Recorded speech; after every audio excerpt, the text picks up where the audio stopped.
I cannot believe it was that easy. That stupid, I think it's an oil drain. It goes into the bottom of the oil pan right there. So they've got this hose coming out with like a hydraulic fitting crimp on the end and just a plug in it.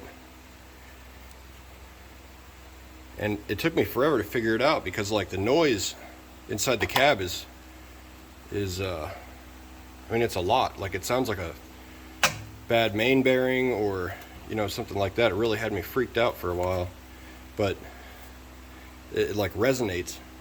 But you can see it actually wore it flat. This stupid thing has been laying in there just wrapping on that chassis and resonating that sound up through the machine. And yeah, I mean, I went around checking all these motor mount bolts, checking everything I could, and I'm like, man, I don't want to have to pull these injectors out and pop test them and do all that stuff. But you know, it didn't make any sense because the engine runs excellent at low RPM, runs excellent at high RPM. I mean, it just runs excellent. So I couldn't figure out, you know, what that noise could have been. But yeah, there it is.